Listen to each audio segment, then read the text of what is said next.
Exactly 2 years ago when my father died, and ang pinakagustong mangyari ng papa ko bago siya mawala is to have his dream car. Sabi niya, gusto ko makabili ng sasakyan because never in his wildest dream na makabili ng kotse. Sabi ko, kung nakikita pa lang ng papa ko yun, alam ko sobrang proud yung papa ko ngayon.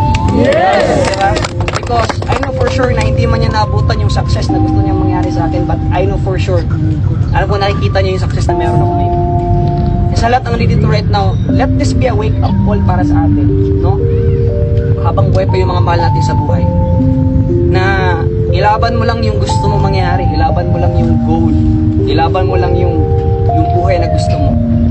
Hindi man mangyari ng 1 taon, dagdagan mo pa ng 1 taon. Hindi mangyari ng 2 taon, dagdagan mo pa ng another year. Because one way or another, pag tinuloy-tuloy mo, dudulo ka din. Mangyayari at mangyayari din sa'yo. Alam mo, kwento ko lang, before ko nakuha yung kotse na to, kasi kinuha namin sa Cebu. By the way, thank you so much pala, i-acknowledge ko, Coach Ninyo, kasama ko. Yes. Thank you so much, kasi mas naging mabilis. Alam mo yung feeling na 1 linggo, totoo pala yung sinasabi nila, Coach Albert, nila Coach Jomen, nakala ko kasi biro lang. Yung pag naglabas ka daw ng kotse, hindi ka daw makakatulog. Hindi ako naniniwala dun, para kasing hype lang ba. Pero na-experience ko, is halos 2 linggo, hindi ako makatulog. Tama. Nagpa-pinar ko to kay Coach Jomen, sabi ko, ano kaya nangyari sa kotse? Diba? Na-experience ko po yun. Sabi ko, totoo pala yung sinabi ng mga mentors natin. Tapos kami ni Coach Ninyo, kumuha kami ng unit sa Cebu.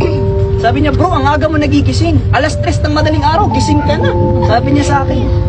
And yun pala, ganun pala kasarap sa feeling. Pag lahat ng first time, iba pala sa feeling.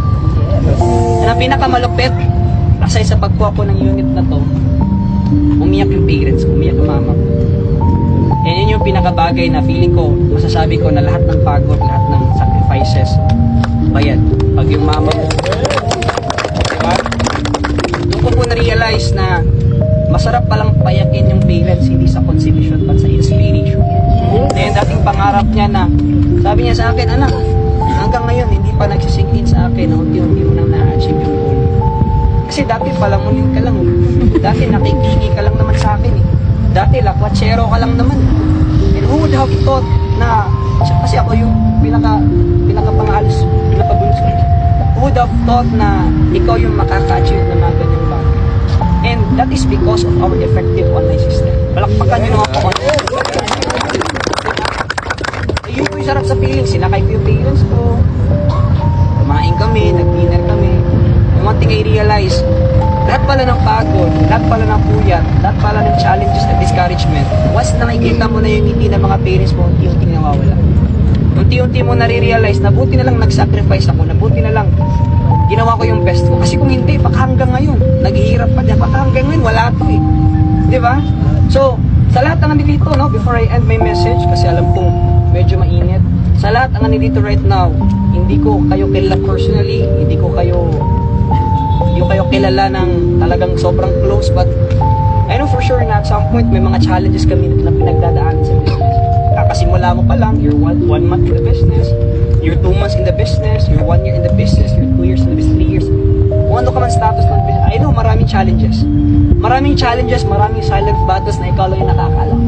Maraming silent battles na kusa mo tinatawid, na kusa mo iniiyak sa CR, na kusa mo iniiyak sa puso mo. And alam mo, sige lang, okay lang yan. Ituloy-tuloy mo lang. Kasi, pag dumating din talaga yung point na ikaw naman yung magkaka-reveal, sasabihin mo sa sarili mo, buti na lang pinagdaanan ko yung mga challenges. Buti na lang nag-sacrifice ako. And buti na lang naniwala ka. Buti na lang naniwala ako because kung hindi mo papaniwalaan yung goal mo, nobody will. Wala maniniwala pa sa'yo eh. Ikaw lang. Diba? So, tuloy mo lang, gawin mo lang yung part mo.